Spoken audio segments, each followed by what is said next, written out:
In this episode, we're going to be looking at the Eucharist. The Eucharist is usually called the Mass by Roman Catholics. It's a reenactment of Jesus' Last Supper with his disciples, remembering that Jesus told his followers, "Do this in memory of me." Catholics believe that the bread and wine blessed at Mass become the body and blood of Christ. This is known as the real presence or transubstantiation. Catholics also believe that the Mass is a reenactment of Jesus' sacrifice on the cross, and the Mass is sometimes referred to as the sacrifice of the Mass.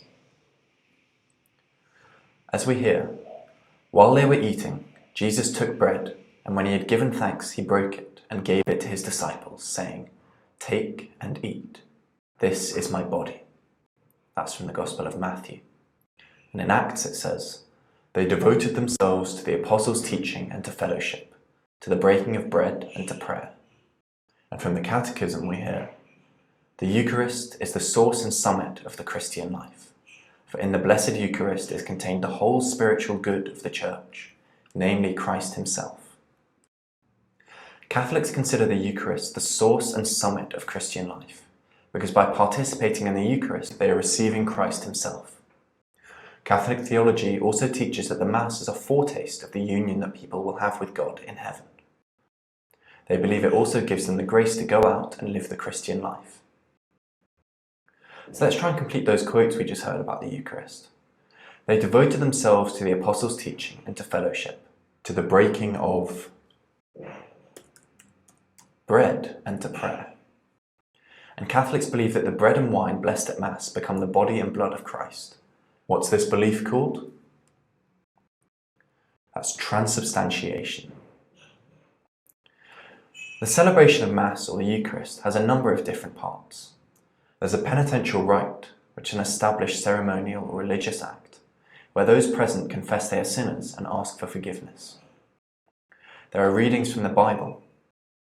The bread and wine are then taken, and a special prayer of blessing and thanksgiving is said over it. The people present receive the bread and wine, now believed to be the body and blood of Christ. And at the end of the celebration, they are sent forth to witness Christ in their lives. So what aspects of the Eucharist become the blood and body of Christ? The bread becomes his body, and the wine becomes his blood. And what do those present at the Eucharist do as part of the penitential rite? They confess they are sinners and ask for forgiveness. Catholics believe that bread and wine at Mass become the body and blood of Christ by a miracle called transubstantiation. This means they believe in the real presence, which means that Jesus is truly present in the bread and wine. Many other Christians celebrate the Eucharist, following Jesus' command to celebrate it in his memory. However, most do not believe in the real presence. Some believe, for example, that the bread and wine merely symbolize the presence of Jesus. Protestants also reject the idea that the Eucharist is a reenactment of the sacrifice of Jesus on the cross, saying that Jesus' sacrifice can never be repeated. Catholic parishes celebrate Mass almost every day because they believe it is such an important source of grace. Most Protestants only celebrate on Sundays, and some Christian groups do not celebrate it at all. So, to recap some of the connections between Catholics and Protestants, we know that Catholics celebrate the Eucharist almost daily and they believe in transubstantiation, whereas Protestants celebrate it only on Sundays, and they reject the idea that the Eucharist is a reenactment of the sacrifice of Jesus on the cross. And what do some non-Catholic Christians believe about the bread and wine at the Eucharist? They become the body and blood of Christ. Note that it symbolizes Jesus' presence,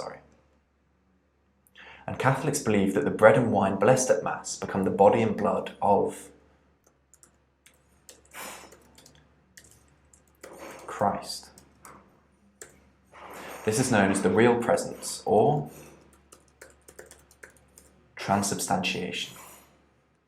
And what are the different parts of the Eucharist? So the people present receive these, which are now believed to be the body and blood of Christ. That's the receiving of the bread and wine. And what's taken from the Bible? That's readings. And what do some non-Catholic Christians believe about the bread and the wine at the Eucharist? That's that it symbolizes Jesus' presence. And do Catholics or Protestants celebrate Mass almost every day, believe the bread and wine at Mass become the body and blood of Christ by a miracle called transubstantiation. That's Catholics, which means that Protestants only celebrate Mass on Sundays, reject the idea that the Eucharist is a reenactment of the sacrifice of Jesus on the cross. That's all you need to know about the Eucharist.